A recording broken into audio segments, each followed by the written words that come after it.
자, 이번 시간은 그래프라는 자료 구조에 대해서 살펴보겠습니다.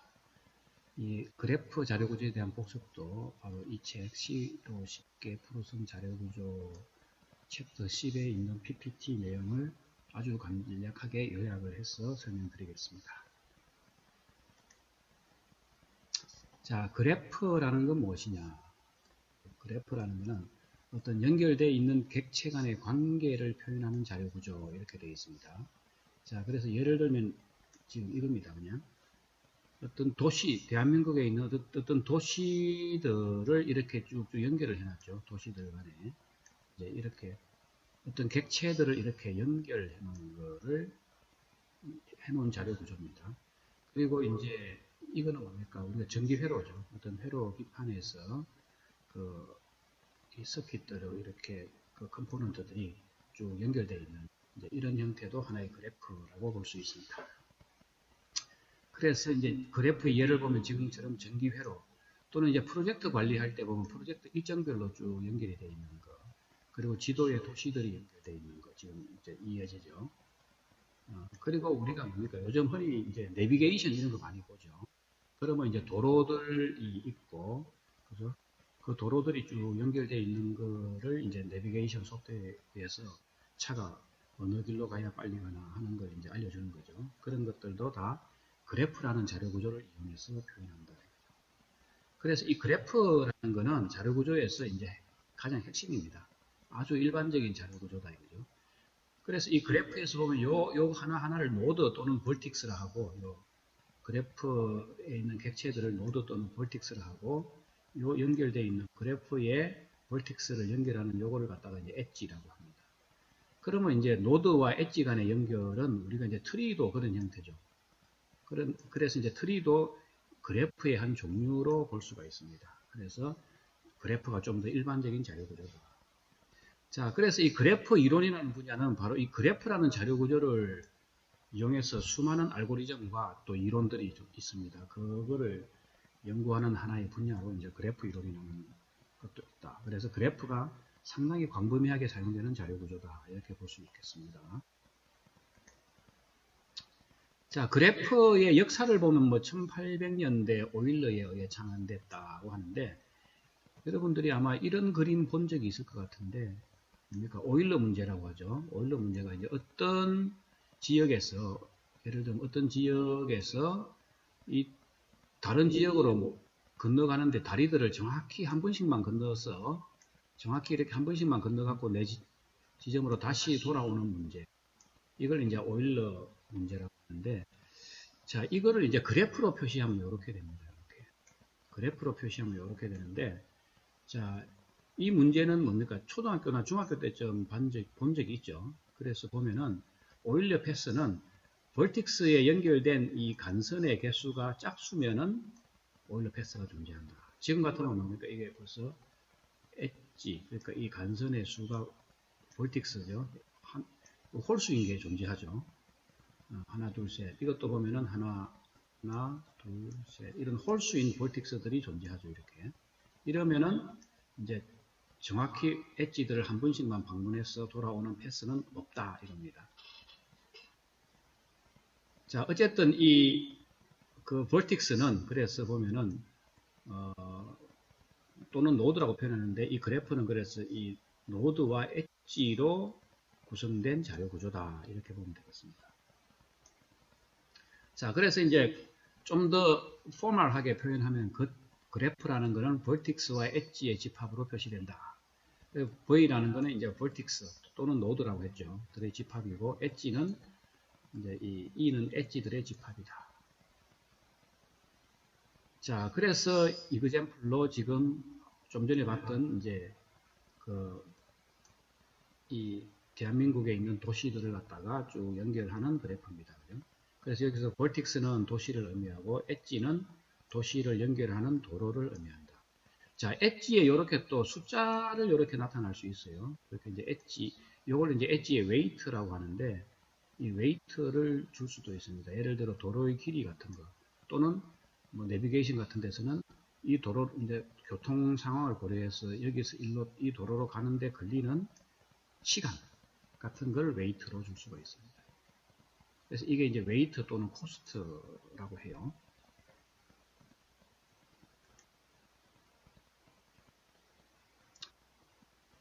자, 그래서 이제 그래프의 종류를 좀 살펴보면은 그 엣지의 종류에 따라서 undirected 그래프가 있고 또는 directed 그래프가 있습니다. 그래서 undirected 그래프와 directed 그래프로 구분할 수 있다.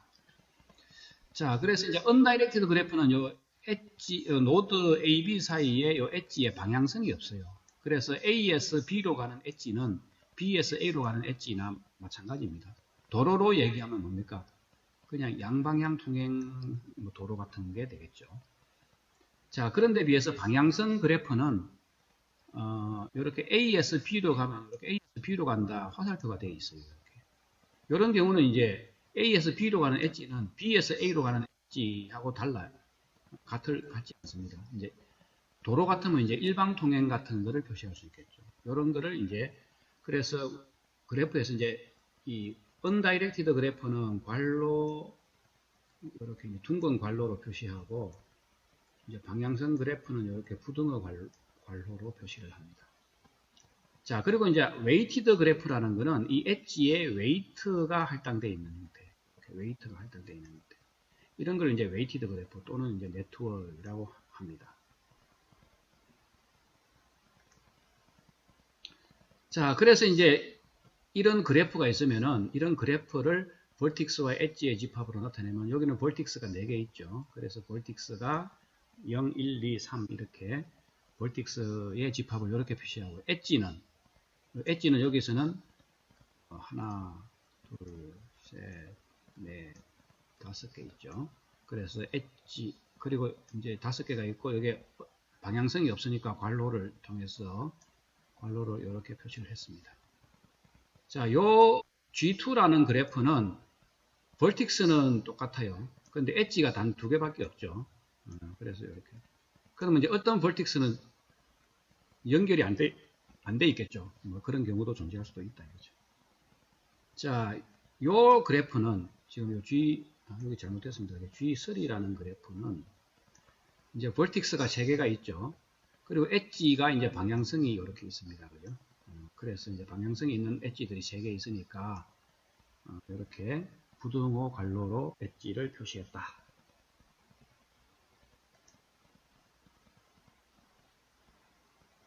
자, 그러면 그래프에 관련돼서 몇 가지 용어가 나오는데 먼저 어떤 벌틱스들이 adjacent 하다는 건 인접하다 이 말이죠. 그거는 뭐냐면은 어떤 벌틱스 2개가 간선에 의해서 엣지에 의해서 연결되어 있으면 인접하다고 해요.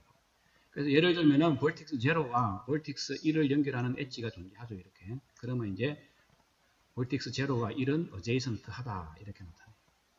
그 다음에 어떤 벌틱스의 디그리라고 하는 거는 그 벌틱스에 연결된 다른 벌틱스의 개수. 예를 들면은 벌틱스 0는 연결된 게 하나, 둘, 직접 연결된 3개가 있죠. 이렇게.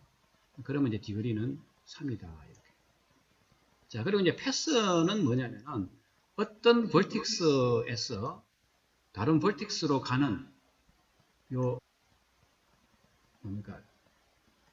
그 중간에 벌틱스들이 있으면 그 벌틱스들을 좀 나열해 주면 돼요. 예를 들어 0에서 2로 가는 게 0, 3, 2 이렇게 그 패스가 존재할 수도 있고 또는 0에서 1, 2로 가는 패스가 존재할 수도 있고 아니면 직접 가는 0, 2 이렇게 될 수가 있죠. 이런 거를 이제 패스라고 합니다.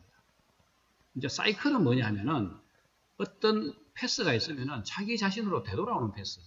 예를 들어 0에서 자기 자신으로 올 수 있는 게 0, 1, 뭐 2, 3 이렇게 올 수도 있죠. 이러면 사이클이 되죠.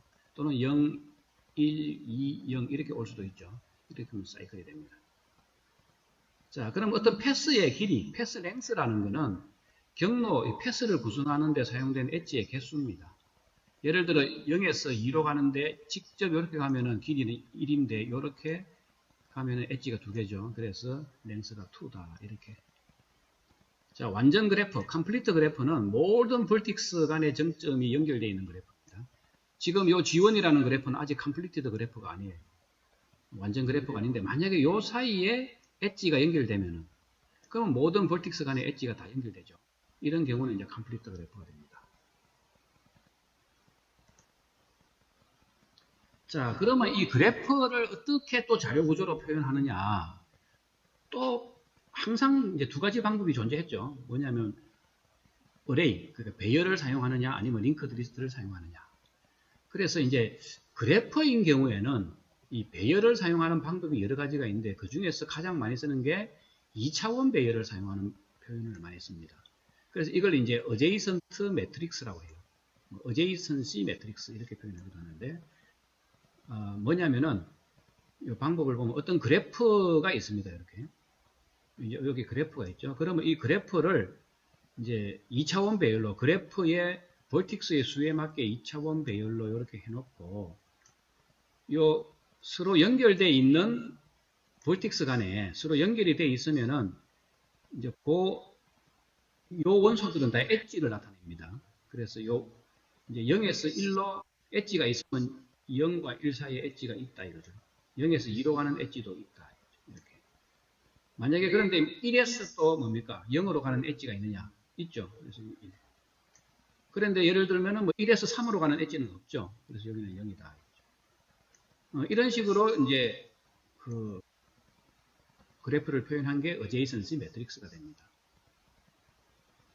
자, 그래서 어제이선시 매트릭스를 이제 좀 더 이렇게 그래프의 원소가 이제 엣지가 된다 그랬죠. 이 그래프의 매트릭스의 각각의 원소가 이제 엣지가 됩니다. 그래서 엣지가 존재하면은 요 i, j 원소가 1이고 아니면은 0으로 이렇게 표시한다. 자, 그러면 이제 뭐 세 가지 방법이 있는데 이제 요거는 이제 undirected 그래프에 대해서 표시한 거고 요거는 이제 directed 그래프에서 표시한 거죠. 다이렉티드 그래프일 경우에는 이제 0에서 1로 가는 엣지는 일반적으로 로우에서 칼럼으로 표시합니다. 그래서 0에서 출발해서 1로 가는 엣지가 있으면 여기 1입니다. 그럼 1에서 0으로 가는 엣지도 있죠. 그러면 이제 1에서 0으로 가는 엣지가 있으니까 여기 1입니다. 그럼 이제 1에서 2로 가는 엣지가 있죠. 이렇게. 그러면 1에서 2로 가는 엣지가 있어요. 근데 2에서 1로 오는 엣지는 없죠. 그래서 2에서 1로 오는 엣지는 없으니까 이렇게. 그래서 로에서 출발해서 칼럼으로 도착하는 요 로우 바이 칼럼의 이제 그 원소로 엣지를 나타낸다. 자, 이렇게 나타내다 보니까 뭡니까? 이 언다이렉티드 그래프는 이 매트릭스에서 항상 보면 이 다이아고널을 중심으로 시미트릭해요. 이렇게. 시미트릭합니다. 이렇게 시미트릭. 하죠. 이쪽에 시미트릭하고. 그런데 이제 언다이렉티드 그래프는 시미트릭하지가 않아요. 요 두 다르죠. 이렇게. 여기는 1인데 이 다이아고널을 기준으로 여기는 1인데 이제 여기는 0일 수도 있죠. 이런 특징을 가집니다. 자, 또 다른 방법은 이제 어제이선 리스트 방법이죠. 링크드 리스트를 이용해서 이 그래프를 표현하는데 어떤 벌틱스에서 인접한 벌틱스가 1, 2, 3 이런 거죠. 그러니까 벌틱스 0에 인접한 벌틱스는 1, 2, 3이면은 이 벌틱스 제로를 이제 헤드로 하는 링크드 리스트를 만드는데 1, 2, 3이 벌틱스 제로에 인접하다 해서 링크드 리스트로 이렇게 쭉 나열해 놓습니다. 그럼 벌틱스 1에 인접한 거는 0과 2 두 개 있죠. 그래서 이제 0과 2 이렇게 표시를 합니다. 자, 학생들이 이제 좀 헷갈리는 경우는 이 링크드 리스트를 주고 다시 그래프로 하면 이렇게 거꾸로 이렇게 표현을 해보라. 이렇게 하면은 0에서 1로 가는 엣지가 있고 1에서 2로 가는 엣지가 있고 2에서 3으로 가는 엣지가 있고 이런 식으로 표시하는 학생들이 많아요. 그게 아니고 이 링크드 리스트 0에서는 1로 가는 거, 그러니까 0에서 1로 가는 거, 0에서 2로 가는 엣지, 0에서 3으로 가는 엣지가 있다. 이렇게 표시해요. 자, 그러면은 이 어제이선시 리스트로 표현하면은 이 벌틱스가 4개이면은 이 링크드 리스트도 4개가 나옵니다. 자, 다이렉티드 그래프의 경우도 마찬가지죠. 이제 0에서 이제 1로 가는 엣지가 있죠. 그러면 0에서 1로 가는 엣지가 있어요. 그 다음에 이제 1에서 0으로 가는 엣지가 있죠. 그러면 이제 1에서 0으로 가는 게 있어요. 또 1에서 2로 가는 것도 있죠. 그래서 이제 1에서 0으로 가는 것도 있고 1에서 2로 가는 것도 있다. 2에서는 나오는 엣지는 없죠. 그래서 이제 널이 됩니다. 이런 경우에는. 자, 이렇게 그 엣지를 표현하는 걸 이제 어제이선시 리스트 방법이라고 한다. 이거죠. 자, 그리고 이제 그래프를 이용해서, 그래프라는 자료 구조를 이용해서 많은 또 알고리즘들이 존재합니다. 그 중에 가장 기본이 되는 게 그래프 탐색, 그래프 트래버설이죠. 그래서 이제 그 트리에서도 보면은 제일 먼저 트리 트래버설이 나오죠. 그런 것처럼 그래프에서도 이 그래프 트래버설이 가장 기본적인 현상이다. 그러면 이제 트래버설이라는 건 뭡니까? 하나의 정점을 시작해서 나머지 벌틱스들을 차례대로 딱 한 번씩 방문하는 그런 알고리즘이 되겠습니다. 그래서 이제 이 알고리즘을 이용해서 보면은 응용한 문제들이 뭐 어떤 정점에서 다른 정점으로 갈 수가 있는지 없는지, 예를 들면 어떤 도시에서 다른 도시로 가는 길이 있느냐 뭐 이런 것도 있고, 이제 전자회로 같은 데서는 뭡니까? 특정 단자와 특정 단자가 서로 연결되어 있는지를 이제 연결되어 있는지 연결 안 되어 있는지를 이제 이 서킷이 이 회로가 굉장히 복잡하면 눈으로 확인할 수가 없을 수도 있어요. 이때는 이제 그래프 트래버설 알고리즘을 이용해서 이제 찾아내기도 한다. 자, 그래서 이 그래프 트래버설 알고리즘은 크게 이제 두 가지입니다. 깊이 우선 depth first search가 있고, 그 다음에 이제 breadth 넓이 우선 breadth first search, 또는 여기 search 대신에 이제 트래버설이라는 말을 쓰기도 해요. 그래서 이 두 가지 방법이 존재합니다. 그래서 그 자세한 알고리즘은 지금 이제 자료구조 요약 시간에는 조금 시간이 많이 걸리니까 생략하도록 하겠습니다. 자, 그 다음에 또 그래프에서 참 많이 쓰는 게 최단 경로 알고리즘이죠. shortest path 알고리즘. 우리가 이제 내비게이션 같은 거 많이 보면은, 내비를 틀면은 뭡니까? 교통 상황이 없을 때는, 그냥 없을 때 생각해 봅시다. 그냥 어떤 도로에서, 어떤 도시에서 다른 도시까지 가는 가장 빠른 길, 뭐 이런 걸 알려주기도 하죠. 그런 것들은 다 보면은, 이제 그래프, 이 도로를, 도시와 도로를 그래프로, 좀 전에 봤듯이 그래프로 표시해서, 요 그래프의 엣지에 이제 도로에 어떤 도로에서 어떤 도로로 가는데 걸리는 뭐 거리나 시간 같은 걸 이용해서 그 표시를 하면은 내비게이션이 뭐 최소 시간으로 가는 경우 또는 최단 거리로 가는 경우 이에 따라서 이제 저기 경로를 알려주기도 한다 이거죠. 근데 요즘은 이제 교통량이 또 반영된 내비게이션 같은 경우는 뭡니까? 이 그래프의 이 웨이트가 교통량에 따라 수시로 막 바뀝니다. 그죠? 바뀌었을 때 그래프의 그 엣지가 다이나믹하게 막 변할 때 또 그때 그 최단 경로를 알려주는 알고리즘이 사용되기도 하죠. 어쨌든 이 그래프에 웨이트가 있으면은 그래프를 이제 어제이선시 매트릭스로 나타낼 때 보면은 이렇게 일반적으로는 그 웨이트가 없으면 엣지가 있으면 1이고 없으면 0이었죠. 그런데 만약에 이제 그래프에 웨이트가 있으면은 요 0에서 1로 가는 엣지, 그러니까 요거죠, 요거. 여기에 웨이트가 7이면은 요 웨이트 값을 이렇게 그대로 적어줍니다. 그러면 만약에 0에서 2로 가는 거는 없죠. 그러면 이제 제로가 아니고 이제 거리가 무한대다 해서 무한대 값을 적어주면 돼요. 이렇게 이제 그 웨이티드 그래프를 이제 어제이선시 매트릭스로 이렇게 표시할 수도 있어요. 자, 그리고 이 최단 경로 그 알고리즘에 뭘 어떻게 이제 작성하느냐 하는 것도 이제 상당히 중요한 토픽인데, 그거는 이제 요약 시간에 설명하기에는 너무 시간이 많이 걸리니까 그 자료 구조나 알고리즘 수업 시간에 항상 다루니까 관심 있는 학생들은 이제 자료 구조나 알고리즘 수업을 정규 수업을 들으면 되겠습니다. 자, 지금까지 해서 그 자료 구조에 대한 요약을 그래프까지 해서 마치도록 하겠습니다.